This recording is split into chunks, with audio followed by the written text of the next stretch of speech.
Have you ever prayed and felt nothing? You spoke with all your heart, but heaven stayed quiet. You begged for answers, but the silence screamed louder than any voice, and deep down, a terrifying thought whispered, "Has God left me?" It's a feeling too many of us have known. You sit alone under a gray sky, wondering if your prayers have vanished into the clouds. The world feels dry, like a desert, and your heart feels even drier. You still believe, but something's missing. The presence, the warmth, the voice, gone. In the Bible, silence from God wasn't always a punishment. Sometimes it was a warning. Other times it was a test, but always it meant something. Imagine a glowing Bible sitting in a dark room. Dust floats in the air like time passing by. The light is still there, but no one has opened it. That's what silence feels like. The truth is still glowing. God is still near. But we've stopped listening. Israel knew this feeling. There were seasons when the voice of God thundered across mountaintops, and then there were centuries when not a single prophet spoke. No dreams, no visions, just silence. Long, aching silence. But here's the part we often forget. Silence doesn't mean absence. It's in the quiet that God is watching, waiting, preparing. Like a seed buried in the ground, still and hidden but full of life. This is where our story begins, not with fire from the sky, but with stillness, with questions, with silence. Because before judgment came, before exile or redemption, there was a moment when heaven held its breath, and the people had to decide, would they listen even when God wasn't speaking? Before there was silence, before there was a nation, there was a single man, staring up at the stars. His name was Abraham. No armies, no temple, no scriptures, just a promise spoken in the night. God told him, "Look up at the sky and count the stars. If you can, so shall your descendants be." And Abraham believed. That belief was the beginning of everything. From that quiet moment under the heavens, a family was born. And that family grew into a people chosen by God to carry His light through the world. They weren't chosen because they were the strongest or the smartest. They were chosen because they were willing to listen. Imagine a camp in the wilderness, tents scattered under a blanket of stars. Fires flicker, children laugh. Elders speak of a God who walks with them, who split seas and brought bread from the sky. This was Israel in her earliest days, fragile, wandering, but surrounded by divine presence. God didn't just call them, He led them, by cloud in the day and fire by night. He gave them the land of Canaan, rich with promise. The hills glowed golden at sunrise. Shepherds guided their flocks along grassy slopes, and God was with them. But more than land, God gave them something eternal, His law. On Mount Sinai, thunder shook the ground as Moses climbed to meet God. And there, in fire and smoke, God handed down tablets of stone. Not just rules, but relationship, covenant, a way of living that would set them apart. This was the rise, a story of promises kept, of miracles witnessed, of a people brought from slavery into purpose. It was their beginning, but like every great story, beginnings are only the first step. The question was, would they remain faithful to the one who raised them? Because the higher the rise, the greater the fall. Israel had everything: freedom, land, laws, and a God who walked with them. But over time something began to change. The people got comfortable. They wanted more, not more of God, but more of the world. They saw the nations around them and said, "We want to be like them." They traded worship for wealth, truth for tradition, God for gods. And yet, God didn't abandon them right away. He warned them. He sent prophets. Imagine a man like Jeremiah standing in the heart of a busy city. He shouts, pleads, cries, but no one listens. People pass by without a glance. They laugh. They roll their eyes. To them, he's just noise. But Jeremiah sees the cracks in the temple walls.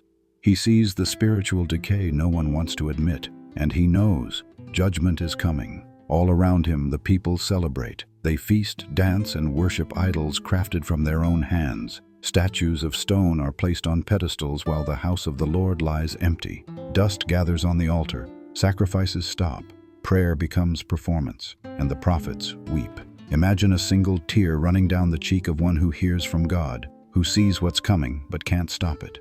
That's what the fall feels like, not a sudden crash, but a slow drift. The temple was still standing, the people were still singing, but their hearts were gone. God warned them over and over again, through storms, through droughts, through voices crying in the wilderness. But warnings only help the ones who are willing to listen. And Israel had stopped listening. They didn't realize that silence was coming, that absence was coming, that fire was coming. They were too busy dancing in the streets, not noticing the sacred walls behind them were crumbling. This was no longer the rise. This was the beginning of the fall, and the fall would not be quiet. God is patient, but he is not absent. For generations he warned, he pleaded, he waited.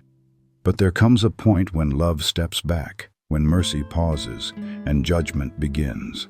And that's exactly what happened.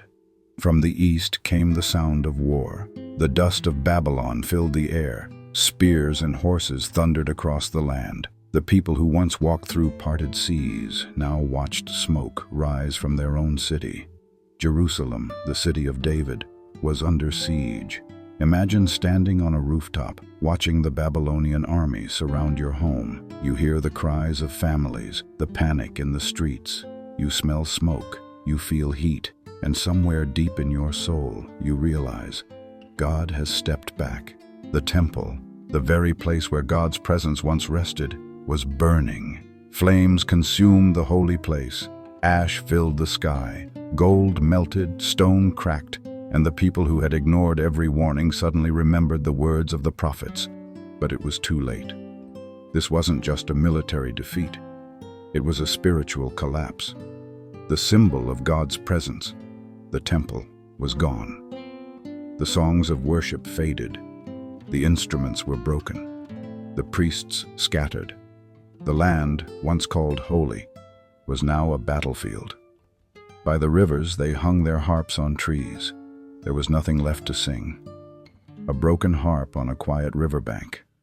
That's what exile feels like silence after a storm, like worship with no sound, like absence.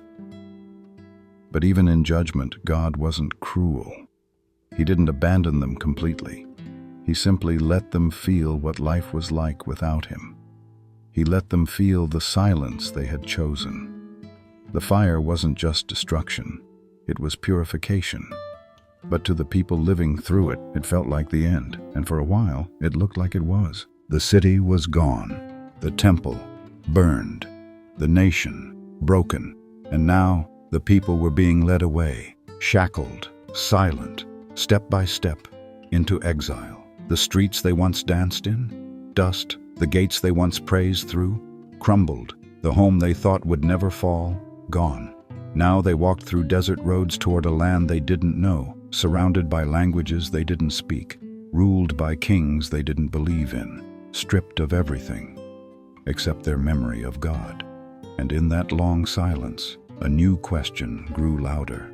Where is God now? They weren't the first to ask it, and they wouldn't be the last. Some wept by the rivers of Babylon, hanging their harps on the trees. "How can we sing the songs of the Lord in a foreign land?" they cried. It felt like God had disappeared, but not everyone gave up. Some whispered his name in the dark. Some gathered scrolls and read by candlelight. Some, like Daniel, opened their windows, dropped to their knees, and prayed toward a city that no longer stood. Because deep down, they believed something powerful. God wasn't limited to a temple. He wasn't locked inside the land of Israel. His presence was not gone. It had simply followed them into the shadows. Faith didn't end in exile. In many ways, it grew deeper. Because when you've lost everything else and you still cling to God, that's not tradition. That's trust. In the quiet rooms of Babylon, the fire of devotion didn't go out. It was refined. The people remembered the words of the prophets.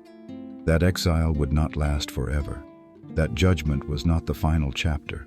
that one day they would return. But for now, they waited. They watched. They prayed.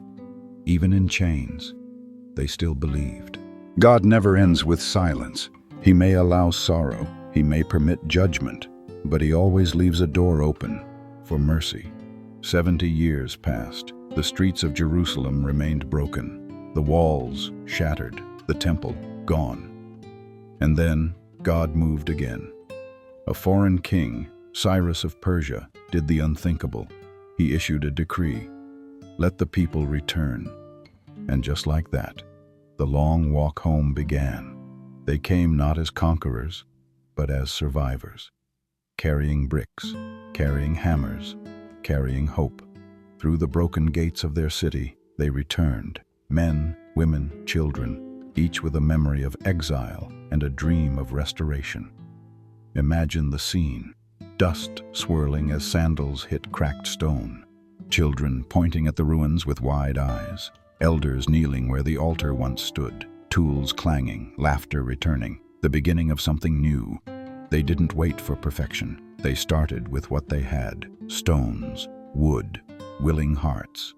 And as they rebuilt the walls, they also rebuilt their worship. The temple rose again, simpler this time, smaller. But the presence of God didn't care about size. He cared about sincerity. And when they dedicated it, some wept with joy, and others wept with sorrow, remembering the former glory. But all wept together, because this was grace. God had not forgotten his people. He had purified them, stripped away their pride, broken down what was false, so he could rebuild what was real.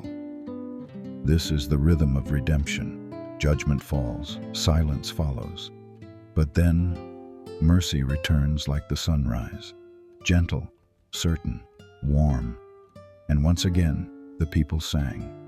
Because the story of Israel, like our own stories, isn't about perfect faith.